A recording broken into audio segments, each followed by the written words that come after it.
Salut tout le monde, cette semaine je présente la SimCam, une caméra avec intelligence artificielle intégrée qui a été présentée au CES 2019. On regarde ça ensemble maintenant.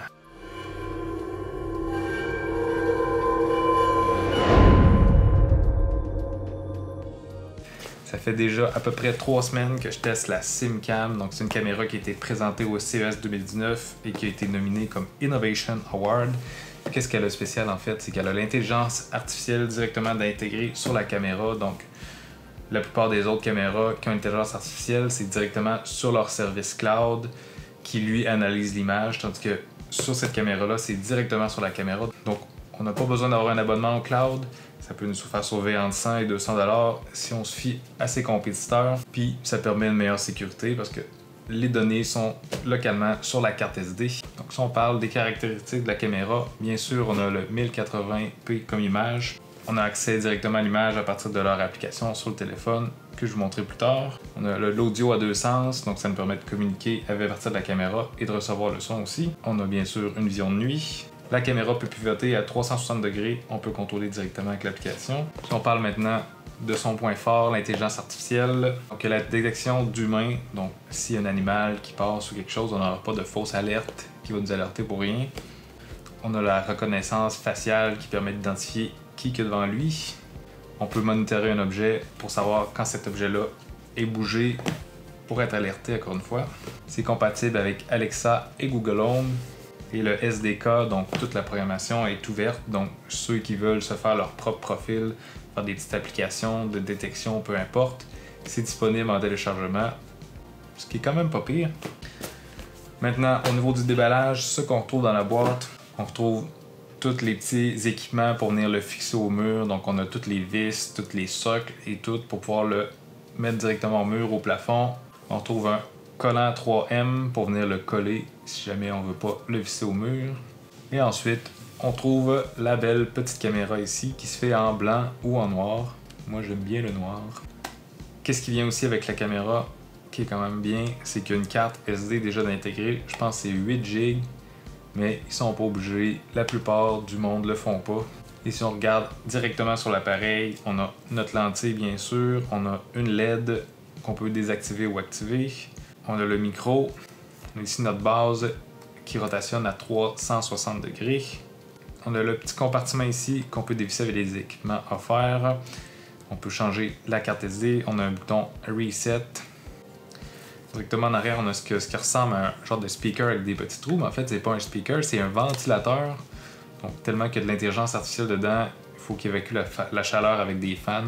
Donc, c'est la preuve que cette petite machine-là travaille pas mal. Sur papier, je pense qu'elle a pas mal tout pour plaire. Puis, après avoir testé, je peux vous dire qu'elle tient pas mal toutes ses promesses. Si on parle de l'application est super simple. Tu vas juste télécharger l'application, tu te crées un compte qui lui va permettre de te connecter à la caméra à partir de ton Internet sans fil de la maison. Ensuite, on ajoute la caméra et puis pouf! Quasiment tout est déjà configuré. On peut voir si on en a plusieurs, on peut toutes les mettre ensemble. La qualité de l'image est quand même très bien. Même en condition avec peu de lumière, je trouve que l'image est quand même de super bonne qualité. On peut venir réduire la qualité si on veut utiliser moins de place. On a tout plein de petits boutons sur les côtés. On peut venir partir une alarme qui va faire crier la caméra. On peut activer le micro pour pouvoir parler à la personne qui est devant la caméra. On a un petit sélecteur d'objets qu'on peut venir faire avec des petits points en sélectionnant tout le contour de l'objet.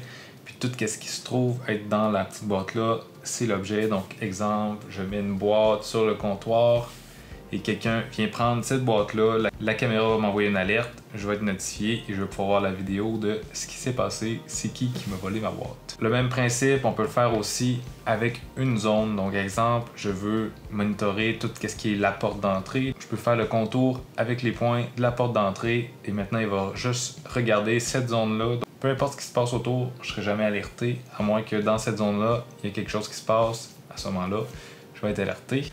Si on parle des alertes, je trouve qu'ils sont quand même assez précises. On peut activer la reconnaissance faciale. On peut le mettre en mode privé. On peut mettre la détection d'humain, la détection faciale. Parlant de détection faciale, c'est super précis. Il ne s'est jamais trompé pour l'instant. Donc, tu fais juste prendre des photos de différents angles de ton visage, tu dis c'est qui, c'est quoi son rôle, et dès qu'il la voit, exemple, faut pas être super loin, mais dès qu'on est quand même suffisamment proche et nous reconnaît, on a reçu une notification, Jeff vient d'entrer dans la salle. Bien sûr, ça se désactive n'importe quand. On a la vision de nuit qui est super efficace. Ils appellent ça la vision de nuit Starlight. J'ai aucune idée c'est quoi la différence avec une vision de nuit normale. Mais ce qui paraît, c'est bien bon. Puis, de ce que je peux voir, l'image est super intéressante. Qu'est-ce qui est bien aussi avec l'intelligence artificielle, c'est qu'il est capable de détecter quand c'est des animaux.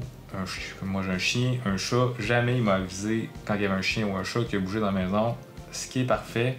Il y a déjà quelques petites applications, à même l'application qu'on peut télécharger, qui font diverses choses qui sont assez sympathiques. Donc on peut activer, exemple, que quand quelqu'un va faire bye-bye devant la caméra, donc la caméra va se mettre automatiquement à filmer, comme si quelqu'un voulait parler à la personne qui recevait les notifications. On peut venir faire un mouvement pour démarrer un enregistrement. On peut activer un mode avec les chiens, les chats qui vont interagir. Je pense que pour l'instant, il y en existe 2, je les ai pas testés à 100%, mais la plateforme est ouverte à tous, donc c'est sûr qu'il y a des gens qui vont venir faire des modes qu'on va pouvoir télécharger. J'imagine qu'il y a là-dedans d'autres affaires qui vont être quand même assez plaisantes.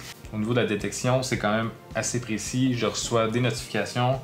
Quand tu cliques sur la notification, ce qui est bien aussi, c'est qu'on a quelques secondes qui précèdent l'événement. Donc, quelqu'un ouvre la porte, on va avoir 1 ou 2 secondes avant.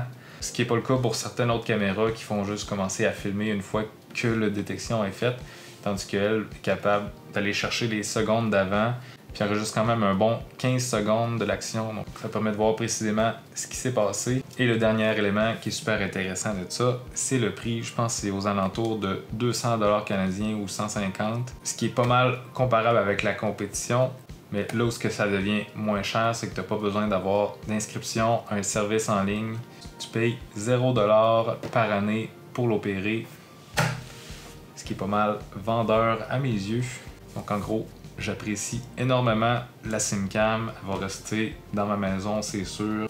Comme d'habitude, je vais mettre les liens en bas de l'écran. J'ai même un petit code promo pour économiser, je pense, 5% sur votre achat. J'espère que vous avez apprécié la vidéo. Si c'est le cas, faites un j'aime. Si vous n'êtes pas déjà abonné, vous êtes intéressé par des gadgets ou des produits technologiques, un peu comme la caméra, vous abonnez maintenant en appuyant sur le bouton s'abonner. Vous pouvez même faire la petite cloche pour être sûr de rien manquer. Puis sinon, on se voit la semaine prochaine.